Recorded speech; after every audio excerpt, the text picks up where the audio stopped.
পাকিস্তানৰ ওপৰত আক্ৰমণ হ'ল সুপাৰসনিক মিছাইলেৰে। পাকিস্তান প্ৰশাসনে দাবী কৰিছে যে ভাৰতে কৰিলে এই আক্ৰমণ। UAE আৰু সৌদি আৰবৰ ৰাষ্ট্ৰপ্ৰধান কেইগৰাকী বিৰত থাকিল আমেৰিকাৰ ৰাষ্ট্ৰপতি জো বাইডেনৰ লগত কথা পতাৰ পৰা। নমস্কাৰ, N4U আছামিজ ইউটিউব চেনেলটোলৈ আপোনালোক সকলোকে স্বাগতম জনাইছোঁ। আপোনালোকে যদি ৰাষ্ট্ৰীয় আন্তঃৰাষ্ট্ৰীয় খবৰসমূহ সময়মতে পাই থাকিব বিচাৰে তেতিয়াহ'লে প্লিজ এই চেনেলটো ছাবস্ক্ৰাইব কৰি লৈ অল নটিফিকেশ্যন অন কৰি ল'ব। আহক এতিয়া খবৰ দুটা সবিস্তাৰে জানি লওঁ। UAE আৰু সৌদি আৰবৰ ৰাষ্ট্ৰপ্ৰধান দুগৰাকী আমেৰিকাৰ প্ৰেছিডেণ্ট জো বাইডেনৰ লগত ফোন কলত কথা পতাৰ পৰা বিৰত থাকিল। ৰাছিয়াৰ ক্ৰুড অইল আমেৰিকা প্ৰশাসনে বেন কৰি দিয়াৰ পাছতে আমেৰিকাৰ ৰাষ্ট্ৰপতি জো বাইডেনে ফোন কৰিছিল সৌদি আৰব আৰু UAEৰ ৰাষ্ট্ৰপ্ৰধান কেইগৰাকীলৈ।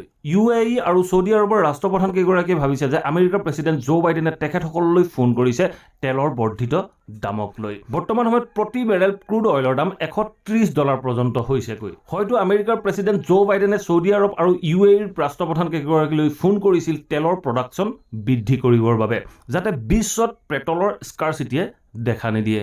ৰাছিয়াৰ ক্ৰুড অইল বেন কৰি দিয়াৰ পাছত বিশ্বত পেট্ৰলৰ নাটনিয়ে দেখা দিব আৰু পেট্ৰলৰ দাম বৃদ্ধি পোৱাৰ সম্ভাৱনা খুবেই বেছি আছে।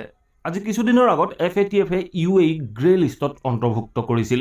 গতিকে UAE হয়তো ইয়াৰ প্ৰত্যুত্তৰ দিছে আমেৰিকাক। পাকিস্তানৰ ওপৰত হ'ল এক ছুপাৰছনিক মিছাইলৰ আক্ৰমণ। ভাৰতীয় সীমাৰ পৰা 140 কিলোমিটাৰ ভিতৰত হৈছিল এই আক্ৰমণ। 9 মাৰ্চৰ দিনা আবেলি 6:43 হৈছিল এই আক্ৰমণ। পাকিস্তান প্ৰশাসনৰ ফালৰ পৰা কোৱা হৈছে যে এই যে আক্ৰমণ হৈছিল, এই আক্ৰমণ ছুপাৰছনিক মিছাইলেৰে কৰা হৈছিল। এই আক্ৰমণ হৈছিল মেয়াচানু অঞ্চলত। এই আক্ৰমণৰ ফলত কোনো লোকৰ হতাহতি হোৱাৰ খবৰ অহা নাই। 9 মাৰ্চৰ দিনাই এই ঘটনা সংঘটিত হৈছিল, কিন্তু পাকিস্তান আৰ্মীয়ে এই ঘটনাৰ বিষয়ে অৱগত কৰিছে আজি মানে 11 মাৰ্চৰ দিনা। পাকিস্তান প্ৰশাসনে কৈছে যে ভাৰতে ব্ৰহ্মছ মিছাইলৰ জৰিয়তে এই আক্ৰমণ কৰিছিল, কিন্তু পাকিস্তান চৰকাৰে ইয়াৰ বিপৰীতে ইয়াৰ কোনো তথ্য প্ৰমাণ দিব পৰা নাই। বিভিন্ন এনালাইটিকে মত পোষণ কৰিছে যে পাকিস্তানত পলিটিকেল ক্ৰাইচিছ চলি আছে। বৰ্তমান শাসনত থকা পলিটিকেল পাৰ্টিটোৱে নিজৰ কেৰিয়াৰ বচাবলৈ গৈ পাকিস্তানৰ ওপৰত এনে ঘটনা কৰি এই ঘটনাৰ বদনাম ভাৰতৰ ওপৰত দিবলৈ যত্ন কৰিছে।